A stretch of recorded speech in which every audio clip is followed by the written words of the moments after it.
안녕하세요. 입시 한라인 13번째 시간입니다. 저는 대학 캠퍼스의 봄을 반드시 느끼게 해드릴 박봉입니다. 지난 시간 적성고사의 특징과 어떤 대학들이 어떤 유형으로 선발하는지 자세히 알아봤는데요.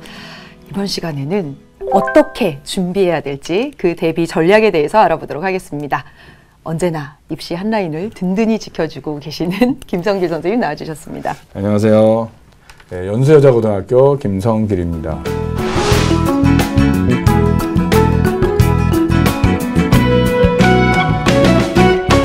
지난 시간에 이어서 또 나와주셨습니다. 문산고등학교 최승우 선생님 자리해 주셨습니다. 안녕하세요. 네, 안녕하세요. 안녕하세요. 문산고등학교 교사 최승우입니다. 반갑습니다.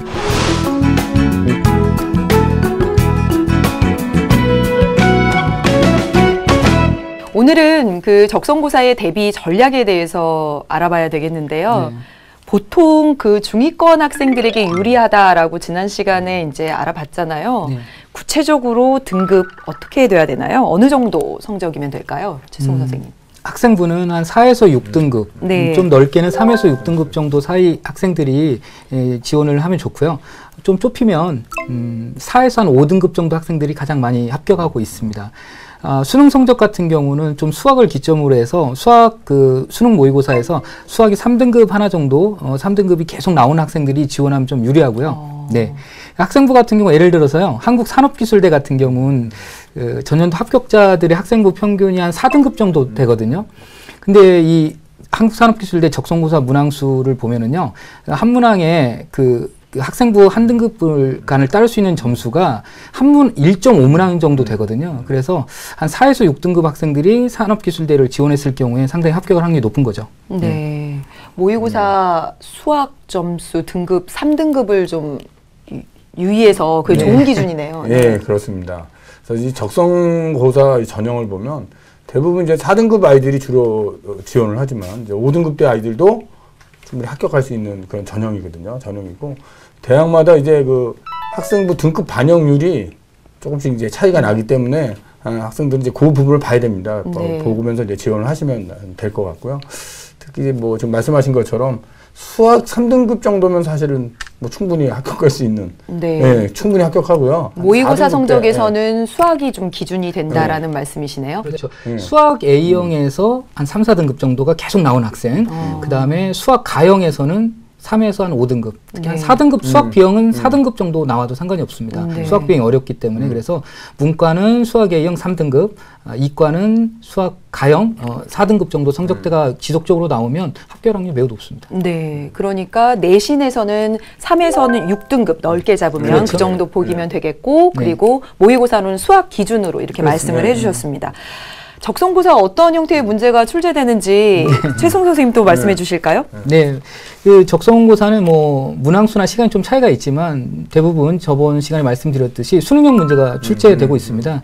예전에는 그 수능형이라고 부르면 어려운 것 같아요. 그런가요? 수능의 한 70%에서 60% 수준 정도입니다. 그러니까 수학으로 좀 쉽게 설명을 하면은요, 4점짜리 안 나옵니다. 2점에서 3점짜리 정도. 거의 한 3점짜리 수준 정도고요. 2점짜리도 한 6문항 정도 그 수준의 문제가 출제되고 있고요. 그 수능 난이도 수준이 그 70% 수준이기 때문에 조금 수능하고는 달라요. 국어 같은 경우는 보기가 안 나오는 경우가 많습니다. 궁금하시네요. 국어 보기가 안 나오고요. 제시문도 좀 짧고요. 그리고 뭐 간단하게 뭐 작품 제목을 물어본다든가 간단한 문학 작품, 간단한 문법 지식을 묻는 경우도 많고요. 수학 같은 경우는 이렇게 복잡하게 이게 단원별 연계해서 되지 않습니다. 간단한 그 공식만 알면 풀 수 있는 문제 나오고요. 영어 같은 경우도 이제 사용되는 그 어휘가 그렇게 높지가 않습니다. 그래서 작문 독해 수준 정도만 조금 어렵고요. 상당히 쉬운 수준으로 나오기 때문에 준비를 하면 될 것 같고요. 네, 그렇습니다. 그러니까 적성고사의 준비를 학생들이 이제 따로 이렇게 할 필요는 없다는 거죠. 그러니까 그 문제의 출제 유형이 이제 수능형 문제라는 말을 이제 많이 그러네요. 했죠. 그러니까 어떤 교과서나 아니면 EBS 연계 교재를 통한 교과형 수능형 문제, 그러니까 수능과 비슷한 문제이지만 난이도는 약간 70% 정도의 난이도. 그러니까 충분히 좀 떨어진다라고 보시면 되고요. 그리고 뭐 사지선다형으로 내는 대학도 오히려 더 많고, 오지선다 대학이 뭐 지금 2개 대학이기 때문에 더 많아서 학생들이 충분히 공부하면서 접근할 수 있다는 거죠, 이게. 그러니까 내신 같은 경우에 이제 학생들 학교에서 내신 뭐 관리하면서 받기 참 어렵거든요. 어려운데 내신이 좀 떨어져서 4등급이 넘어서 뭐 5등급 정도 갔다 하더라도 사실은 뭐 적성 한 문제는 충분히 역전 가능하기 때문에 학생들이 하여튼 자신감을 갖고 끝까지 도전하는 게 중요한 것 같아요. 그죠? 최근에 이제 뭐 뽑는 그 인원수가 많이 줄기 때문에 학생들이 이제 합격 가능성이 없다라고 이제 포기할 수도 있지만 어차피 수능형 문제이기 때문에 수능 준비한다면 같이 준비하면서 끝까지 가자. 그래서 끝까지 가면 충분히 합격할 수 있다. 자신감. 이게 중요할 것 같습니다. 예. 수학 같은 경우 예를 들면 수학 같은 경우 수능에서는 단답형 문제도 나오잖아요. 네. 그렇죠. 이제 적성고사는 단답형도 안 나오고요. 객관식 시험입니다. 그 8개 대학이 사지선답니다. 네. 학생들이 좋아할 수밖에 없죠. 이렇게 계속 말씀을 해주시고 수능의 연장선상에서 할 수 있다라고 말씀해 주시고 뭐 사지선다다, 수능의 70%다 이렇게 말씀을 해주시니까 실제 문제가 궁금해지는데 네네. 실제 문제를 보여주시면서 네. 말씀을 해주시죠. 그 간단하게 좀 짧은 문제 몇 개 보겠습니다. 그 지금 1번 문제 보시면은요. 비문학 제시문이 나왔네요. 한번 풀어볼까요? 다음 글의 제목으로 가장 적절한 것. 너무 어렵죠. 근데 적성고사 같은 경우는요. 비문학 제시문이 대부분 두괄식 아니면 미괄식의 답이 있어요. 뭘까요? 답이 필요란 육체적 또는 3번이에요? 3번인가요? 그런가요? 맞췄습니다. 그렇군요. 국어에서 정의 영역이라는 건 뭐뭐란 뭐뭐시다. 이 정도만 알면 그런 개념만 알면 3번 두괄식이나 미괄식으로 나온다 해서 힌트 딱 얻었어요. 그래서 두괄식 문장이 정답이었습니다. 2번 문제 좀 어렵습니다. 이건 좀 어렵네요. 어법 문제가 나왔어요. 맞추고 싶지 않네요. 이 어법 문제들이 학생들이 조금 어려워하는 부분인 것 같아요. 맞습니다. 오히려. 네. 많이 틀려요. 여기서 아이들이 정답률이 현저히 떨어집니다. 전 알고 있지만 말하지 않겠어요. 아 진짜 아시나요? 답은 2번이죠. 네. 사이시옷이 들어가려면 명사 플러스 명사가 들어가야 되는데 나무꾼과 해님의 꾼하고 님은 정미사예요. 규칙도 안 맞고요. 국어 좋아하세요? 그래서 2번이 정답이 되겠습니다. 네. 안 잊어버리겠네요, 이거. 네. 그래서 답은 2번이고요. 영어 한번 넘어가 볼까요? 영어. 확실히 제시문이 짧은데요? 제시문 짧고요. 네. 기본적인 학생들이 알고 있는 수거입니다. 그래서 뭘 채우다, 기입하다. 그러니까 답이 4번이 정답이겠죠. 네. 간단한 어휘 문제, 어법 문제가 나오고 있고요. 네. 두 번째 문제를 보시면 확실히 지문이 짧습니다. 그러네요. 수능보다 짧고요. 장문 독해도 나오지만 적성고사에서는 이렇게 단문 독해 문제도 상당히 많이 나오고 있어요. 문제를 보니까 정말 도전할 수 있겠다라는 생각이 들어요. 어휘도 상당히 수능이 쉽습니다. 원체 어려워져서. 그렇습니다. 네. 수학 문제 보시면 더 쉽습니다. 수학은 쉬운지 안 보여요. 제가 수학쌤은 아니지만 저기 로그의 기본 성질 4가지를 제가 적어놨습니다. 그래서 로그 AA는 1이고요. 로그 A1은 0이고요. 로그 AXY는 이렇게 오른쪽처럼 바꿀 수 있습니다. 그다음에 로그 A Y분의 X는 로그 AX 빼기 로그 A Y로 바꿀 수 있고요. 그다음에 로그 AX의 N승은 앞으로 뺄 수 있거든요. 이 4가지를 다 외웠습니다. 이게 이제 공식이 들어가면 네. 예, 적용해서 그냥 예, 단순 적용한다라는 말씀이죠. 단순 적용하면 되겠습니다. 그래서 쭉 보시면 제일 마지막에 3 로그의 5의 5죠? 그러면 1이 되고요. 그래서 답이 3입니다. 3 곱하기 1은 3이니까요. 그렇군요. 공식만 적용해서 풀 수 있는 아주 간단한 문제고요. 2014학년도에 가천대 실제 기출 문제입니다. 그러니까 이 수학 문제가 어려운 뭐 수식이나 이런 문제가 아니라 어떤 그 원리나 어떤 개념만 이해해도 충분히 풀 수 있는 그리고 문제이거든요. 단원간 연결을 안 한다고 하셨으니까. 연결하지 않습니다. 하지 않습니다. 그 단원만 하면 됩니다. 이 수학 문제를 또 살펴보면 어떤 경우에는 답을 집어넣으면 또 문제가 풀리는 그런 경우 사실 있습니다. 예. 꿀팁이네요. 예. 어려운 문제도 사실 나옵니다. 그렇지만 합격선이 70%, 100점 만점에 70점 이상이거든요. 그래서 모르는 문제 한 대여섯 문제씩 영역별로 나오는데요. 그건 틀려도 합격에는 전혀 지장이 없거든요. 네. 그래서 한 70% 정도 수준의 문제가 상당히 쉬운 수능 수준, 한 70에서 60% 수준 정도 나오기 때문에 너무 겁먹고 지레 겁먹고 포기해서는 안 됩니다. 네, 지금 문제를 보니까 문제는 정말 도전하고 싶게 만드는 문제들인데요. 이 관건이 이제 짧은 시간인 것 같아요. 시간이 이제 한정적으로 짧은 시간 안에 풀어야 된다라는 것일 텐데 그래서 또 전략이 필요한 거잖아요. 네, 그렇습니다. 이 적성고사를 다시 한번 정의하면 많은 수의 문항을 짧은 시간에 푸는 객관식 시험입니다. 그렇네요. 예, 그래서 적성고사 같은 경우 시간을 많이 주면은요, 누구나 풀 수 있어요. 문제가 쉽기 때문에요. 그래서 짧은 시간 안에 빨리 푸는 연습, 특히 1분 안에 한 문항씩 푸는 연습, 그 다음에 그 적성고사 대학들에서 보는 모의 적성을 꼭 실제 연습처럼 풀어보셔야 되고요. 실제 적성고사가 오기 전에 실제 시간을 재고 푸는 연습을 반복적으로 해야 됩니다. 그게 합격의 비결이고요. 좀 전에 말씀드렸듯이 합격선이 70% 이상이기 때문에 모르는 문제는 과감하게 스킵하는 그런 능력이 아주 필요합니다. 네, 그런 것 같습니다. 짧은 시간에 많은 문제, 이것이 이제 적성 문제가 가장 중요한 부분이거든요. 아까 우리 최성훈 선생님도 말씀해 주셨지만 시간을 많이 주면 사실 다 풀 수 있는 문제입니다. 근데 시간이 짧기 때문에 얼마만큼 이제 집중력을 갖고 있느냐라고 하는 부분이거든요. 그러니까 학생 여러분들도 평상시 이제 학교 수업 시간이나 학교의 어떤 자료학습 시간에 집중하는 연습, 그러면 책상에 오래 앉아서 문제를 푸는 자세, 이런 자세가 상당히 중요할 걸로 보이고요. 그다음에 이제 국어 문제보다는 수학 문제를 어려워하는 거죠, 아이들이. 사실은 수학의 뭐 간단한 어떤 원리나 개념만 알면 풀 수 있는 문제들도 아이들이 어려워하기 때문에 그 부분에 대한 준비, 수학에 대한 준비가 된다면 충분히 합격할 수 있다. 이런 어떤 자신감 이런 것도 좀 필요할 것 같고요. 그다음에 최저등급 있는 대학이 이제 2개 대학이잖아요. 2개 대학. 고려대나 이제 세종, 홍익대학교 세종 캠퍼스의 경우인데, 최저등급 부분이 있는 대학은 이제 최저의 어떤 달성 여부, 이런 것까지도 좀 확인하면서 준비를 한다면 충분히 가능성 있는 전형이다. 이렇게 말씀을 드리고 싶습니다. 네. 말씀을 종합해보면 이 시간 안배가 가장 중요할 것 같고요. 또 선생님께서 말씀해 주신 꿀팁 가운데 최승우 선생님께서 말씀해 주신 이 스킵하는 거. 과감히. 스킵해야 돼요. 문제 쭉 나오는데 모르는 문제에 너무 집중을 하다 보면 이제 시간이 다 가기 때문에 그런 문제는 이제 빨리 패스하고 다른 문제를 좀 넘어가는 것이 하나의 요령이라고 보면 될 수 있을 것 같습니다. 적성고사는요, 아는 문제를 확실히 푸는 게 합격의 가장 큰 키워드입니다. 아는 문제를 확실히 풀어라. 모르는 문제는 스킵해야 됩니다. 네. 학교별로 이 적성고사의 성적 산출 방법을 알고 있으면 큰 도움이 될 것 같아요, 김민희 선생님. 네, 그렇습니다. 그래서 제가 이제 표를 보면서 좀 설명을 해드리도록 하겠습니다.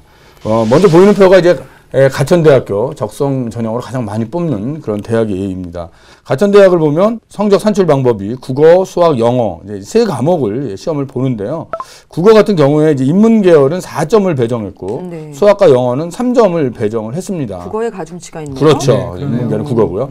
그다음에 자연 계열을 보면 수학이 4점이고 국어와 영어는 3점씩으로 이렇게 배점이 되어 있습니다. 그러니까 자연 계열은 수학이 중요하고 인문계열은 이제 국어가 중요하다 이렇게 볼 수 있겠고요. 근데 학생부 등급과 차이를 보면 1등급부터 2등급, 3등급, 4등급, 5등급까지는 이게 3점 차이로 지금 이렇게 쭉 가고 있거든요. 가고 있다. 그럼 가천대에 주로 많이 오는 애들이 뭐 3등급 혹은 4등급이라고 본다면 5등급 학생이 지원했다면 4등급보다는 3점 차이가 나는 거거든요. 3점 차이가 4점짜리 하나 맞추면 되겠네요. 그렇죠. 문과라면은 국어에서 자연계 학생이라면 수학에서 한 문제 더 맞추면 5등급이 4등급을 역전하고 또 4등급이 하나 더 맞추면 3등급을 역전하는 그런 식이라는 거죠. 그런 식이. 예, 그런 식인 거고. 그다음에 반영 과목도 좀 보셔야 돼요. 반영 과목이. 반영 과목이요. 예, 이수단위 합 20단위로 되어 있습니다. 그래서 20단위까지만 반영을 한다. 이렇게 보시면 됩니다. 그래서 20단위까지는 내신 관리를 좀 잘 해야 된다. 그러니까 인문계 학생들은 모든 대학과 그렇듯이 국영수 사회를 또 자연계는 국영수 과학 이렇게 이제 반영을 하기 때문에 그걸 보면서 또 준비를 하시면 될 것 같습니다. 네, 성결대를 제가 좀 설명을 드리겠습니다. 학생부 극간 차이를 보시면 6등급까지 7점씩 차이가 나죠. 근데 7등급은 135점이 깎입니다. 현실적으로 7등급은 합격하기는 어렵겠네요. 어려울 것 같아요. 그래서 학년별 내신 반영 비율도 1학년 30%, 2학년 30%, 3학년 40%. 학년별로 차이가 두는 대학이에요. 학년별 차이를 가중치를 안 두는 대학도 있고요. 이렇게 학년별 차이를 두는 대학이 있습니다. 국어 25문항 8점, 수학 25문항 8점입니다. 영어를 안 보기 때문에 이 대학이 되게 인기가 많아요. 적성고사 보는 학생들이 이 국어, 수학, 영어 다 이렇게 준비하기가 부담이 많은 것 같아요. 그래서 이렇게 국어, 수학만 보는 대학이 인기가 많습니다. 또 학생부 반영 과목을 보면 좀 차이가 있는 것 같아요. 그러니까 공과대 같은 경우는 수영, 사회 또는 과학 이렇게 반영을 하고요. 그런데 또 학년별로 한 과목씩이기 때문에 3개학년 총 9과목만 반영을 한다는 거죠. 학년별로 한 과목이 석사 등급이 높고. 그렇죠. 그리고 그 학과는 이제 국어, 수학을 못하는 학생은 수학을 또 버리면 되니까 국영사 해서 또 학년별로 한 과목씩 결국 9과목. 그렇다면 내신의 어떤 영향력이라고 하는 것은 상당히 많이 떨어지는 대학이다. 이렇게 볼 수 있습니다. 이 대학은요. 그러네요. 고려대 세종 캠퍼스도 설명해 주시죠. 예, 고려대 세종 캠퍼스 이제 표를 보면서 설명해 드리도록 하겠습니다. 인문계열과 자연계열을 보면 인문계열은 영어하고 국어를 시험을 보고요. 자연계열은 영어하고 수학을 시험을 봅니다. 그러니까 이것도 과목별로 한 과목씩, 두 과목씩만 시험을 보는 거죠. 그러니까 인문계열은 수학을 보지 않고 자연계열은 국어를 보지 않기 때문에 인문계열의 수학이 좀 약한 학생들은 또 하나의 기회가 될 수 있다. 이렇게 보시면 되고요. 문항당 10점입니다. 10점씩 배정을 했고요. 학생부 급간 차이를 보면 한 등급당 20점으로 되어 있습니다. 그래서 6등급까지는 20점이기 때문에 6등급 학생들도 두 문제만 더 맞추면 5등급과 같아지는. 이 정도면 큰 거 아니에요? 네. 역전하기 어려운 거 아닌 건가요? 네. 괜찮은 건가요? 그렇지 않습니다. 네, 그렇지 않습니다. 네, 그 한 문항이 지금 10점씩이기 때문에요. 두 문항을 더 맞추면 되기 때문에 20점 정도는 이 정도 쓰면 괜찮은 것 같은데요. 네. 7등급이면 이 고대 세종이 문항수가 40문항에 불과하기 때문에 7등급은 현실적으로 쉽지 않습니다. 문항수가 적기 때문에까지는 충분히 가능성이 있다라고 볼 수 있는. 문항수가 40. 합격자가 실제 나오고 있어요. 6등급에. 홍익대 세종 캠퍼스도 있는데요. 제가 좀 설명 좀 드릴까요? 네, 홍익대 세종 캠퍼스는 저희 일부 강의 때도 말씀드렸지만 내신 반영률이 상당히 높아요. 그래서 뭐 68.8점이면 상당히 합격하기가 쉽지가 않습니다. 이게 여러 문항을 7문항 이상을 맞춰야 되기 때문에 홍익대 세종 캠퍼스는 적성고사보다는 학생부 영향력이 상당히 높은 대학입니다. 네. 지금 4개 대학을 살펴봤는데요. 다 각각 다양해요. 네. 가천대학은 국, 영, 수 모든 과목을 보면서 인문 자연 계열별로 가중치가 있었고요. 네. 네. 그리고 성결대학교는 공통적으로 국어, 수학을 봤다라는 점, 인문 자연 계열 공통적으로. 그리고 고려대 세종 캠퍼스는 인문 계열하고 자연 계열이 과목이 이제 달라졌죠. 그렇죠? 그런 차이점이 있었고요.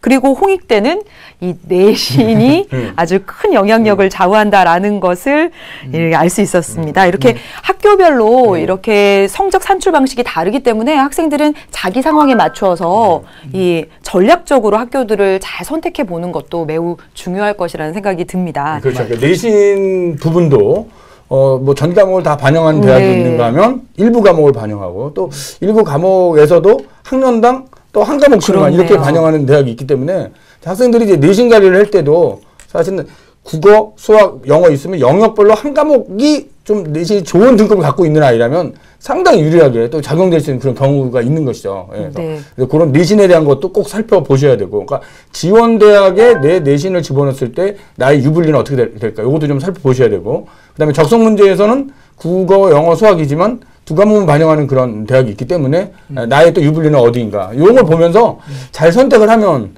의외로 또 크게 합격할 수 있는 또 그런 전형이라고 이렇게 보여집니다.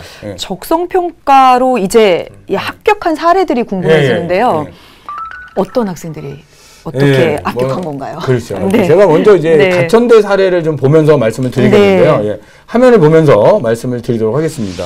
적성고사를 치르는 대학 중에서는 경쟁률이 가장 높고 평균도 높은 것 같아요. 합격선도 높은 대학입니다. 그래서 내신의 합격 지금 화면에 보이고 있는데요. 합격선이 3.6등급 정도 나와 있는데요. 3점대로 보는 대학이고 또 적성고사의 성적도 굉장히 높네요. 75% 아주 높은 그런 대학이라고 보여집니다. 그래서 간호대학은 80점이 넘습니다. 그렇네요. 간호대학입니다. 그래서 간호대학은 또 요즘에 학생들이 학과 선택에서 아주 그냥 선호하는 그 대학입니다. 근데 간호대학 중에서 사실은 뭐 적성으로 이렇게 가는 대학은 많지 않고요. 많지 않고 특히 이 가천대학 같은 경우에는 메디컬 캠퍼스가 지금 인천에 있습니다. 인천에 있기 때문에 아이들 내신이 3점대 한 중후반부터 4점대 여기 정도 되는 아이들이 특별히 무슨 학교에서 어떤 비교과적인 활동을 뭐 하지 않았다든지 또 논술이나 뭐 이런 전형을 준비하지 않았다면 역시 기회의 땅 이것이 바로 인천에 있는 가천대 메디컬 캠퍼스가 아닌가 이렇게 생각이 듭니다. 적성 보는 대학 중에서 이 간호과가 있는 대학은 가천대 말고도요. 을지대학교, 수원대도 있습니다. 또 다른 대학도 살펴주실까요? 네, 제가 고려대 세종을 좀 살펴보겠습니다. 화면 보시면서 좀 설명을 드리는데요. 고려대 세종은 수능 최저가 있습니다. 응용통계학과를 지원한 2명의 학생입니다. 그러면 왼쪽에 있는 학생 보니까요. 학생부가 3.9등급, 근데 학업능력고사. 고대는 적성고사를 학업능력고사라고 부르거든요. 얼마 못 맞췄습니다. 19개. 근데 오른쪽에 있는 학생 보시면 학생부 5.3등급으로 낮은데 학업능력고사가 34개로 뒤집은 거예요. 밑에 학생 보겠습니다. 컴퓨터 정보학과. 왼쪽에 있는 학생 학생부가 5.3등급으로 매우 낮아요. 근데 31개를 맞췄거든요. 근데 오른쪽 학생은 내신은 3.0으로 이 학생보다 훨씬 좋은데 17개밖에 못 맞췄기 때문에 수능 최저가 있는 고대 세종은 첫 번째 필터. 첫 번째 관건은 수능 최저고요. 수능 최저고요. 그 다음에 적성고사. 이 두 가지 전형으로, 이 두 가지 방법으로 합격자가 갈립니다. 그러니까 최저가 있는 전형은 아무래도 최저를 맞추면 경쟁률도 떨어지고 합격선도 떨어진다. 맞습니다. 그러니까 학생들의 입장에서는 최저를 맞출 수 있다면 최저가 있는 대학 쪽으로 가는 것이 훨씬 합격률이 좀 높다. 예, 이렇게 생각이 됩니다. 다시 정리하면 적성고사는 적성고사의 함수입니다. 적성을 잘하면 붙습니다. 수능 최저학력 기준이 있으면 수능 최저를 맞추면 붙습니다. 그 두 가지 변수만 생각하시면 되겠습니다. 네. 그래서 내신은 5나 또 6등급 이내에서는 무력화되어 있다. 네. 적성을 잘해야 된다. 적성을 잘하려면 수능 공부를 열심히 해야 된다. 이게 정답입니다. 또 수능 공부를 열심히 하려면 학교 수업을 또 열심히 해야 된다. 이렇게 연결되는 거거든요, 결국은요. 그래서 적성고사가 참 네. 좋은 기능을, 교육적 네. 기능을 합니다. 네. 적성고사를 준비하는 애들은요, 수학 수포자가 없어요. 네. 끝까지 수학을 합니다. 끝까지 영어를 하고요. 끝까지 수능 공부를 열심히 합니다. 수능 이후에도 적성이 있거든요. 그래서 수능 공부를 끝까지 하고요. 지금 우리나라에 수포자 너무 많지 않습니까? 그렇지 않나요? 네, 네. 근데 그렇죠. 적성을 준비하는 애들은요. 지나치게 어려워서 포기하는 경우가 네, 많았으니까 네. 이게 현실적인 문제들인 거죠. 이 근데 문제들이 적성의 문제들이 네. 아이들이 받아들일 수 있는 현실적인 문제들이 나오고 있는 거죠. 네, 그래서 맞습니다. 공부하기 좋은. 네. 좋네요. 네. 그래서 한 가지 더 추가를 좀 하자면은요. 이 적성고사를 왜 쉬운 수능 버전을 봐야 되느냐. 이 4에서 6등급 학생들은요. 이 어려운 수능이 상당히 힘들고요. 그렇죠. 넘사벽이 공부는 열심히 하는데 사실은. 그래서 이 적성고사는 단 한 번의 시험으로 학생의 어떤 그 운명이 갈리잖아요. 근데 이 적성고사 같은 경우는 최대 6번까지 쓸 수 있거든요. 수능형 시험으로요. 그것도 쉽게. 그래서 수학하고 영어, 국어를 포기하지 않습니다. 그래서 중도에 포기하는 학생들을 막는 아주 교육적으로도 역할을 하고 있고요. 그래서 이 수능 쉬운 버전이 왜 필요한지에 대해서 적성고사가 많이 말해주는 것 같아요. 선생님께서 너무 말씀을 잘해주셔가지고 매력에 막 빠지려고 하는데요. 어떻게 준비해야 될까요? 그렇다면 이제. 네, 최근 이제 적성고사 출제 경향 우리 최 선생님께서 열심히 또 잘 말씀해 주셨는데 학교 교육과정 내에서 출제되는 수능형 문제다. 이게 가장 포인트이고요. 그러다 보니까 이제 교과서 내와 연결된 문제들, 교육적 의의도 있다. 국어 같은 과목도 지문을 주고서 거기서 뭐 정의나 이런 거 찾는 문제나 또 나왔던 표현 쓰기 뭐 어법 이런 문제들이 사실은 국어 교과서를 보면 그 뒤에 부록에 있는 부분입니다. 그런 부분들이 같이 나오기 때문에 학교 수업을 통해서 충분히 준비할 수 있는 전형이라고 하는 것이고요. 또 하나는 이제 EBS 연계 교재들이 있습니다. 네, 소개해 주세요. 표를 보면서 말씀을 드리도록 하겠습니다. 네. 국어 과목 같은 경우에 지금 현재 4권 정도가 연계되어 있는데요. 특강 부분에서 3권, 완성이 1권 이렇게 되어 있고요. 영어도 마찬가지로 특강 3권, 완성 1권. 수학도 나형을 보시면 특강 2권, 완성 1권. 그래서 이게 연계 교재들입니다. 그래서 이 연계 교재들은 이제 수능과도 연계가 되어 있지만 이것이 또 충분히 아이들이 공부를 한다면 이것이 또 적성 고사와도 연계가 되어 있기 때문에 EBS를 통해서 충분히 할 수 있다. 그러니까 사교육의 도움을 받으러 굳이 뭐 학원을 가지 않아도 아이들이 EBS 연계 교재를 통해서 혼자 할 수도 있고 또 EBS 또 강의를 들으면서 혼자 할 수도 있기 때문에 충분히 준비가 되는 전형이다. 이렇게 말씀을 드릴 수 있습니다. 네. 수능 연계 교재가 작년보다 많이 줄었습니다. 그래서 적성 준비하는 애들은 올해 너무 쉬워졌어요. 연계 교재가 수능 특강, 수능 완성으로 줄었기 때문에 학생들 부담이 현저히 줄었기 때문에 좀 준비해도 이제 좀 공부 부담이 없는 것 같아요. 적성고사를 하면 수능 공부도 되거든요. 그래서 두 마리 토끼를 다 잡을 수 있는 전형 같아요. 네. 네. 연계 교재 잘 살펴보면 수능도 준비하고 적성고사도 준비할 수 있는 두 마리 토끼다라고 말씀해 주셨는데요. 마지막으로 이 적성고사를 준비하는 학생들에게 팁을 몇 가지 주신다면요, 선생님? 네. 우선 팁을 좀 드리기 전에 하나만 좀 더 추가를 좀 네. 드리자면은요. 지금 대학별고사 같은 논술, 면접, 적성고사 같은 대학별고사는요, 그 다음에 2월까지 대학에서 입학처 홈페이지에다가 선행학습 영향평가라는 거를 고지해야 됩니다. 네. 그래서 대학교 교육과정에 있는 문제 절대 못 내고요. 네. 고등학교 교육과정이 아닌 문제를 더 낼 수가 없어요. 그래서 저도 선행학습 영향평가를 들어가 봤는데요. EBS 교재 몇 페이지에서 나오는지, 출판사는 어딘지, 교과서 무슨 출판사 어디 영역에서 냈는지 다 쓰고 나왔거든요. 저도. 그래서 전혀 예전처럼 사교육 유발 효과가 있는 IQ 시험 이런 문제 내지 않고요. 충분히 교과서와 EBS 연계 교재로도 학교에서 선생님들이 충분히 가르칠 수 있는 전형입니다. 그래서 사교육 유발 효과가 적기 때문에 교육적으로도 충분히 의의가 있고요. 그 다음에 학생들이 끝까지 수능을 포기하지 않는 효과도 있습니다. 네. 예, 마지막으로 합격 전략 말씀드리겠습니다. 네 가지 말씀드리겠습니다. 첫 번째는 많은 문제를 짧은 시간에 풀어야 되기 때문에 스피디하게 풀어야 됩니다. 스피드입니다. 스피드. 네. 자, 두 번째는 스피드. 예, 수학하고 영어에서 당락이 결정되기 때문에 국어를 좀 빨리 풀어야 돼요. 네. 그러니까 국어하고 수학이 똑같은 시간이면 국어를 똑같이 그 시간을 배정해서 풀면 절대 안 됩니다. 국어를 최대한 빨리 풀고 남은 시간을 수학하고 영어에 토스해야 돼요. 토스해야 됩니다. 그 다음에 적성고사 합격선이 70% 정도 이쪽 저쪽이거든요. 그래서 모르는 문제는 과감하게 스킵해야 됩니다. 네. 혼자 하면 너무 외롭습니다. 적성고사 준비하는 애들이 학교에서 너무 적어요. 그래서 선생님들이 직접 지도를 안 하시더라도 스터디 팀을 만들어 주시고 모의 적성 보게 하시고 기출문제 출력해서 좀 풀게 하시고 시간을 재고 풀게 하시면 상당히 합격률이 높아질 것 같습니다. 스터디 하면은요. 준비하면 높아집니다. 네. 그렇죠. 준비하면 합격률이 매우 높아집니다. 네, 그렇습니다. 적성검사는 짧은 시간에 많은 문제를 풀어야 하는 그런 시험이기 때문에 고도의 집중력이 필요한 시험이다 이렇게 생각이 들고요. 그다음에 그 지원하는 대학의 홈페이지에 들어가면 거기에 그 선행학습 영향평가가 있습니다. 그 영향평가 부분을 보면 문제가 어디에서 어떻게 출제되는지 또 기출문제들이 좀 나와 있기 때문에 기출문제를 통해서도 학생들이 연습을 할 수 있습니다. 근데 모든 시험이 그렇듯이 준비하지 않고 도전해서 합격할 수는 없습니다. 그래서 적성고사가 수능과 같은 문제이긴 하지만 수능 준비만 해갖고는 또 붙기도 어려운 시험이기도 합니다. 그래서 학생들이 기출문제를 통해서 자신이 이 적성고사라는 시험에 좀 최적화될 수 있는지도 좀 준비를 하셔야 되고 또 모의 적성이나 이런 걸 통해서도 사실 연습을 하셔야 되고 다만 포기하지 않고 끝까지 한다면 합격할 수 있는 전형이다. 이렇게 말씀드리고 싶습니다. 네, 오늘 정말 유익한 시간이었고요.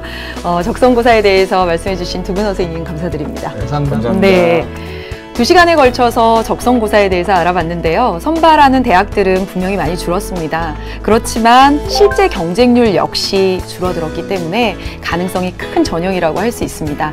여러분, 선생님들이 말씀해 주신 것처럼 준비한다면 합격 가능성이 매우 높은 전형이라는 그 말 절대 잊지 마시고요. 여러분이 캠퍼스의 봄을 만끽하는 그날까지 응원하겠습니다. 고맙습니다.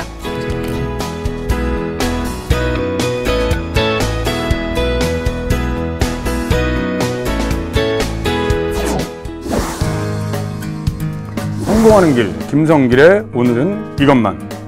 최근 적성고사 문제 출제 유형을 보면 교과서와 EBS 교재 등 수능형 문제로 출제하는 경향을 보이고 있습니다. 따라서 학생 여러분들은 학교 수업을 통해서 충분히 준비할 수 있는 전형이며 수능 준비와 같이 병행할 수 있는 그런 전형이라고 보시면 됩니다.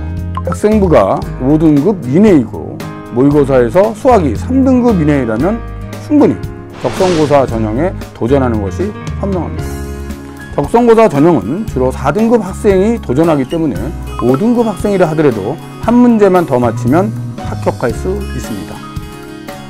자신의 가능성을 믿고 적성 준비를 끝까지 도전하는 것이 가장 중요하다고 보여집니다. 학생 여러분, 적성고사 준비는 준비하는 자만이 합격할 수 있습니다.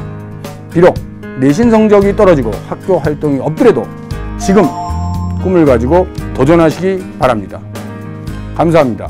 또 최저가 있는 전형은 아무래도 최저를 맞추면 경쟁률도 떨어지고 합격선도 떨어진다. 맞습니다. 네. 전혀 예전처럼 사교육 유발 효과가 있는 IQ 시험 이런 문제 내지 않고요. 충분히 교과서와 EBS 연계 교재로도 학교에서 선생님들이 충분히 가르칠 수 있는 전형입니다. EBS를 통해서 충분히 할 수 있다. 그러니까 사교육의 도움을 받으러 굳이 학원을 가지 않아도 아이들이 EBS 연계 교재를 통해서 혼자 할 수도 있고 많은 문제를 짧은 시간에 풀어야 되기 때문에 스피디하게 풀어야 됩니다. 스피드입니다. 스피드. 네.